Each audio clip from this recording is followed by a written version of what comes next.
The cold that February morning could have killed a weaker soul. The wind tore across Cedar Ridge like a living thing, biting through coats and skin, rattling doors, howling down every empty street. But Margaret Donnelly wasn't afraid of the cold anymore. It couldn't hurt her worse than hunger already had. She stood at the edge of Morrison's general store, one hand clutching the ragged shawl around her shoulders, the other pressed against her hollow stomach. Her boots were split at the seams, her fingers purple from frostbite. She had walked 3 days through snow and sleet to reach this town, her last coin spent on a piece of stale bread somewhere between here and nowhere. "Please," she called to a woman wrapped in fur who passed by. "I'm looking for work. I can cook, clean, mend clothes, anything." The woman didn't even slow down. She just tightened her shawl and hurried away, as if pity were contagious. Margaret swallowed the lump in her throat and turned toward the saloon. Men were gathered under the porch there, smoking and laughing, their breath fogging in the freezing air. Maybe one of them would show a little kindness. She straightened her back and walked toward them, though her knees shook from exhaustion. "Excuse me, sir," she said to the nearest man, her voice trembling. "I'm seeking employment. I'll sleep in the barn. Just give me work. I don't need much." The man turned his head and spat into the snow. "Another beggar woman," he said to his friend. "Town's crawling with them lately." Laughter followed. "I'm no beggar," Margaret said quietly. "I can work for my keep." "Sure you can," another man snorted. "Probably looking for a different kind of work, ain't you?" Her face burned, but she didn't look away. "I'm a widow." The men exchanged glances. "Ain't that always the story?" one said with a smirk. "Move along, lady. Nobody's hiring today." She turned away, her throat tightening as she walked back into the wind. Across the street stood a livery stable. Smoke drifted from its small chimney, and the smell of horses promised at least warmth. She crossed the street, her shoes slipping on patches of ice. Inside, a grizzled man was shoveling hay. "Sir," she began softly, "do you need help? I can clean stalls, feed the horses. I'll sleep in the barn if you'll let me. I don't need pay, just food and a place out of the wind."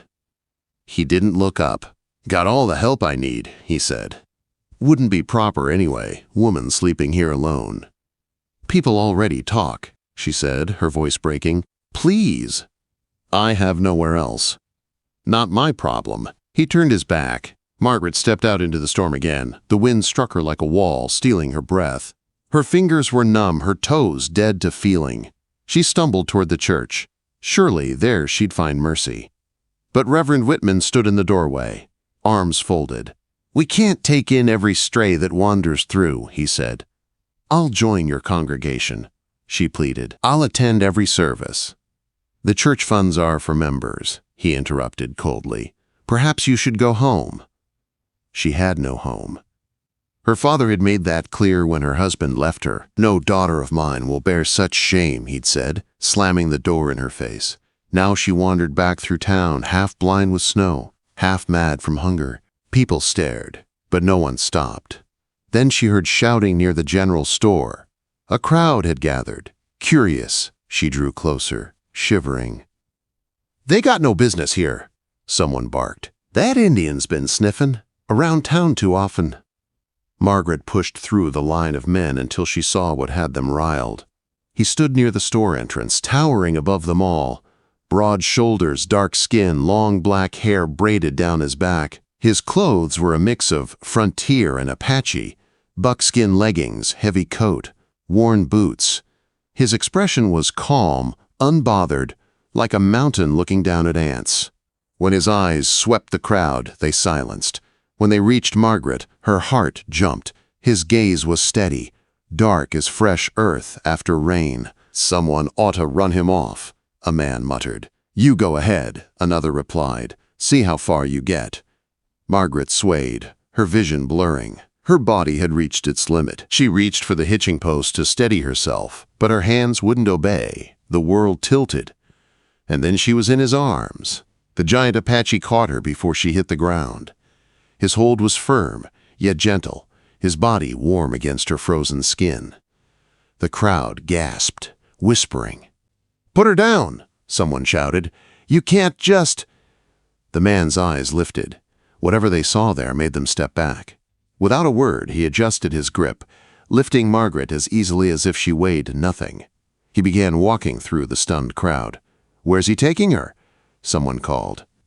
"Shouldn't we stop him?" "You stop him," another muttered. No one moved. Margaret wanted to speak, to protest, but the heat of his chest and the rhythm of his stride lulled her. For the first time in weeks, she felt safe. The last thing she remembered before sleep claimed her was the scent of wood smoke and pine on his coat. When she woke, it was to warmth and silence. She was lying on a pallet near a fire, wrapped in thick blankets that smelled faintly of sage. The log walls around her glowed orange in the firelight. Across the room, the Apache sat at a small table, carving something from a piece of wood. His face was younger than she'd thought, strong but calm. She tried to sit up. He looked up immediately, setting the carving aside. "Water," he said in a low, deep voice. He helped her sit and handed her a cup. The water was cool and clean, and it tasted like life itself. "Thank you," she whispered. He nodded, then ladled stew from a pot over the fire. "Eat!" Margaret's hands trembled as she took the bowl. The rich scent made her dizzy, venison and roots. The first bite brought tears to her eyes. He watched her eat silently, then returned to his carving. When she finished, she looked at him across the fire. "Why did you help me?" He didn't look up. "You needed help." "It's that simple?" "Yes." "They'll talk," she said quietly. "The townspeople. About you and me." "They already talk." His voice held no anger, no fear, just truth. Margaret looked down at her trembling hands. "I have nothing," she whispered. "No money, no family, no home." He finally met her eyes. "You have this," he said. "Shelter, warmth, until you're strong again." Tears burned her eyes. "I should sleep in the barn." "I don't want to trouble you." He shook his head. "No barn, you stay here, warm." "Where will you sleep?" He gestured to a bedroll in the corner. "I sleep there. Done it before." Margaret hesitated, then nodded. The fire crackled between them. She pulled the blanket closer, feeling the weight of exhaustion pressing her down. "What's your name?" she asked softly. "They call me Tom," he said. "Tom Crowfeather. I'm Margaret." He nodded once, as if that was all that needed saying. Outside, the storm still howled, but inside the cabin, there was only warmth, the smell of stew and smoke, and the steady rhythm of his carving. Margaret lay down again, her body sinking into the blankets. As her eyes drifted closed, she thought of his words, simple, honest, without judgment. "You needed help." It was the first time in a long while someone had seen her need, and answered it without cruelty. That night, while the wind tore at the world outside, Margaret Donnelly slept in peace, safe beneath the roof of a man the town called dangerous, but whose heart had proven anything but. The next morning came with quiet light spilling through the cabin window. The storm had passed, leaving everything outside covered in white. For a moment, Margaret forgot where she was. Then she smelled the smoke, saw the steady fire, and remembered. Tom Crowfeather was already awake. He stood by the door, fastening his coat, his movements deliberate and unhurried. His dark hair was tied back, and his breath misted faintly in the cold air. "You sleep well?" he asked without turning. "Yes," she said softly. "Better than I have in months." He nodded, poured her coffee from the pot by the fire, and handed it to her. "Storm gone. Trail to town clear. I go trade furs." Margaret held the warm tin cup in both hands. "You're leaving?" "For a few hours. Need supplies. You rest. Still weak." She hesitated. "Can I help somehow?" "There must be something I can do to repay you." Quote. He looked at her then, his gaze calm but firm. "Not need payment. You heal. Tomorrow. Work." "Work?" He pointed to the pile of folded hides, the stacked firewood, the small garden space now buried under snow. "Spring soon. Much to do." Margaret nodded. The word work gave her comfort. Work meant purpose. Work meant belonging. Tom pulled on his gloves and slung a rifle over his shoulder. "Bar door when I leave. Don't open for anyone." She frowned. "Are you expecting trouble?" "Always wise to be careful," he said simply. When he stepped out into the snow, she watched him go through the small window. His broad frame moving easily through the drifts, his figure soon swallowed by the white horizon. The cabin felt emptier without him. Margaret stirred the fire, tidied what she could, then washed her face in the basin by the wall. The water was icy, but she welcomed the sting. It made her feel alive again. On a small shelf near the hearth, she found the wooden carving he'd been working on. A tiny bird, wings folded as if against the cold. It was beautifully made, delicate yet strong. She ran her thumb along its surface, marveling at the quiet patience behind every carved line. As she held it, a thought struck her. The town would never understand a man like Tom. They would see only what they wanted to see: his skin, his height, his silence, and twist those things into danger. But here, in this little cabin, she had seen something else. Someone who had given her warmth, food, and dignity when everyone else had turned her away. The sound of horses shattered her thoughts. 3 riders appeared through the window, their coats dusted with snow. Her heart clenched. She recognized one of them. Deputy Bryson.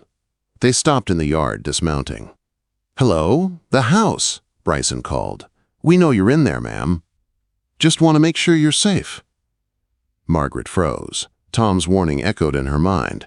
"Bar the door. Don't open for anyone." "Come on now," Bryson continued, his tone falsely friendly. "You don't want to be mixed up with this kind. We'll take you somewhere proper. Warm bed, decent food." Quote. Margaret moved to the door but kept her voice steady. "I'm fine where I am. Please go."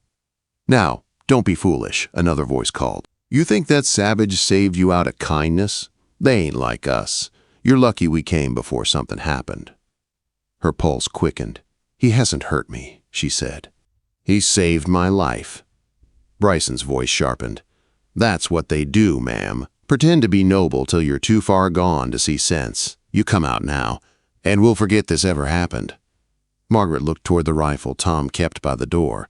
She didn't know how to use it. Her hands trembled as she gripped the wooden stock anyway. "Leave," she said firmly. "You have no right to be here." There was a pause, then the heavy thud of a boot against the door. "We'll see about that." Before she could react, a gunshot cracked through the air. One of the horses screamed and reared. "Step away from that door," a deep voice ordered. Margaret gasped. "Tom! Now, Tom!" Bryson called, trying to sound calm. "We're just here to help the lady. No need for guns." Quote. "She doesn't need your help," Tom replied. "She's under my protection." "Protection?" Bryson laughed. "You think the law recognizes your kind's right to protect anything?" Quote. "Law recognizes trespass," Tom said evenly. "Leave now." For a long moment, no one moved. The snow fell quietly, the air thick with tension. Then Bryson spat in the snow. "You'll regret this, Indian. Mark my words." The riders turned and rode off, their curses fading into the distance. When Tom stepped inside moments later, the tension drained from Margaret's body. She set the rifle down and leaned against the wall, her knees weak. "They came here," he said quietly, his tone unreadable. "Yes," she whispered. "They said they wanted to help me, said I wasn't safe here." He looked at her, eyes dark and steady. "You believe them?" Quote. She shook her head. "No, I believe you." For the first time, something like a smile touched his lips. "Good." He placed his rifle back on the wall. "They will talk in town. Say bad things. Be ready." Margaret drew in a shaky breath. "They already say bad things. I'm used to it." Tom nodded. "Then we ignore. Words are wind." She watched him unpack his supplies: flour, coffee, salt. Then he pulled out a bundle of fabric and handed it to her. "For you," he said simply. She unfolded it. A wool dress, plain but warm, carefully mended. "I can't accept this," she said, tears filling her eyes. "You've already done too much." He met her gaze. "You need clothes. This is practical, not charity." She held the dress to her chest. unable to speak. "Tomorrow," Tom said after a while. "You help with work. Garden when snow melts. Clothes to mend. Pelts to dry. You want to stay. There is always work." "Yes," she said softly. "I want to stay." That night, after supper, Margaret sat near the fire while Tom carved again. The flames danced across his face, highlighting the quiet strength in his features. "You don't talk much," she said, breaking the silence. He looked up briefly. "Talking easy. Listening harder." She smiled faintly. "You think I talk too much?" Quote, "No," he said, returning to his carving. "Your voice sounds like peace after storm." Quote, her heart tightened at the simple words. She turned back to the fire, feeling warmth spread through her that had nothing to do with the flames. For the first time in months, she didn't feel like a beggar or a burden. She felt seen. Outside, the wind whispered across the snow, but inside, there was a different kind of quiet. Not the silence of loneliness, but the calm of safety. Margaret glanced at Tom one last time before sleep claimed her. His head was bowed over the carving again, his hands moving with slow precision. Whatever came next, she thought, her life had already begun to change. The next few weeks passed in quiet rhythm, the kind that made the harsh world outside seem far away. Margaret mended clothes, learned to skin small animals, and helped prepare pelts for trade. Every morning, Tom left before sunrise to check his traps, returning by noon with fresh catches and stories told mostly through his calm silences. She found peace in the work. For the first time in years, she went to sleep each night, tired but content, not from fear or hunger, but from purpose. She still thought of the townsfolk sometimes, their sneers, their laughter, but out here, their voices seemed to belong to another life. Then one morning, Tom came back later than usual. His jaw was tight, his eyes darker than usual. He dropped a bundle of furs on the table harder than necessary. "What happened?" Margaret asked quietly. "Town," he said. "Talk's worse." "About us?" He nodded. "Say you ruined. Say I bewitched you. Say no decent woman stays with Indian unless forced." Margaret looked down, her stomach twisting. "They're not wrong," she whispered. "I am ruined. My husband left me, my family cast me out, and now I live here with you, unmarried." Tom turned sharply. "Enough. You work hard. You harm no one. That is not ruin. That is strength." His words struck something deep inside her. No man had ever called her strong before. That evening, while she cooked stew, there was a knock on the door. Tom's hand went to his rifle. He opened the door cautiously. Standing there were 3 women from town, their faces pinched with cold and judgment. "Mrs. Reisroffior," Morrison, the storekeeper's wife, stood in front. "We've come to talk sense into you, Miss Donnelly," she announced.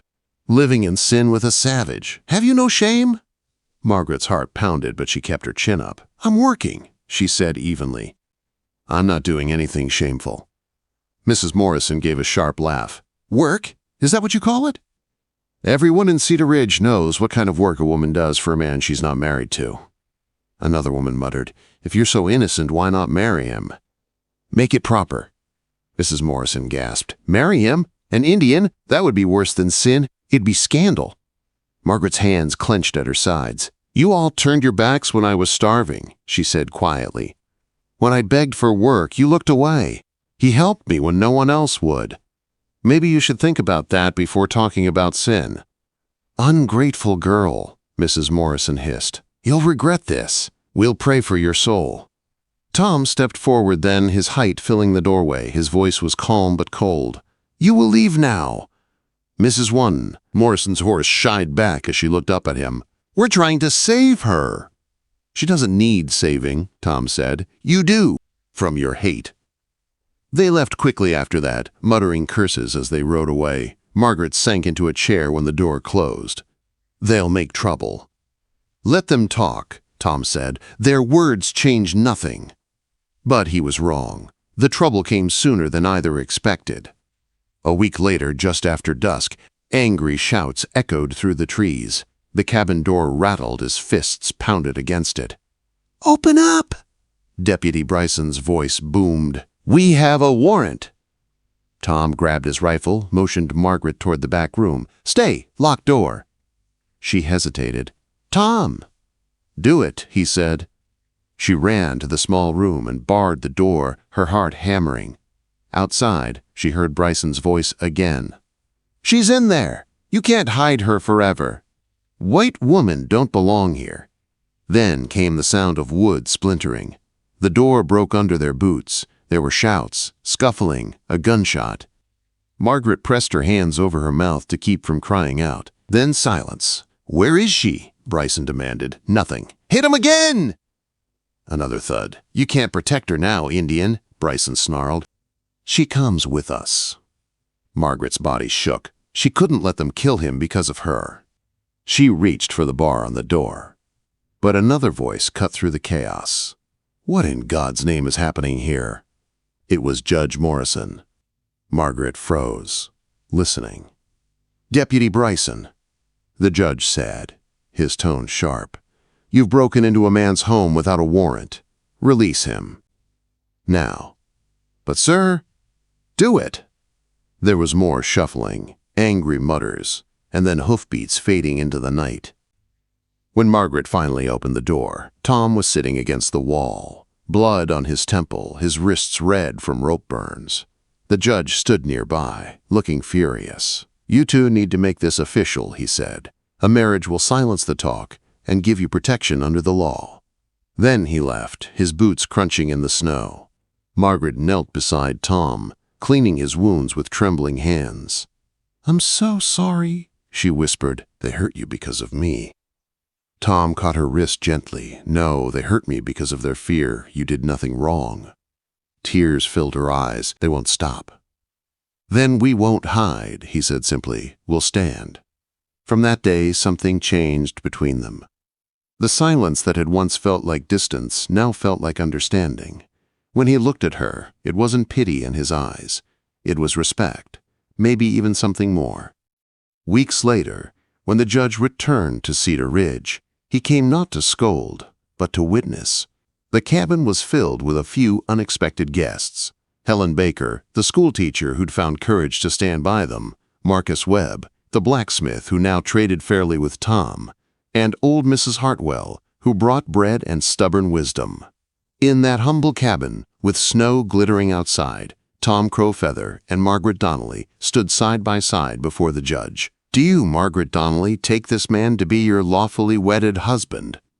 "I do," she said, her voice steady. "And do you, Tom Crowfeather, take this woman to be your lawfully wedded wife?" Quote, "I do," he said simply. The judge smiled. "Then, by the power vested in me by the territory of Colorado, I pronounce you husband and wife." Tom turned to her, his hand warm against her cheek. The kiss he gave her wasn't showy or long. It was a promise. Outside, the wind was calm for once. The snow had begun to melt, and for the first time, spring didn't feel far away.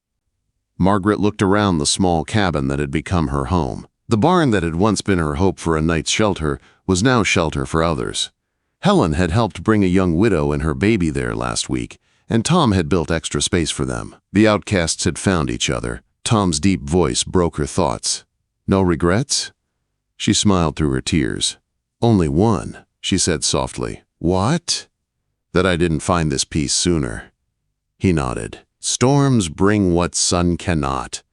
Margaret looked out the window at the soft light breaking through the clouds, her heart full.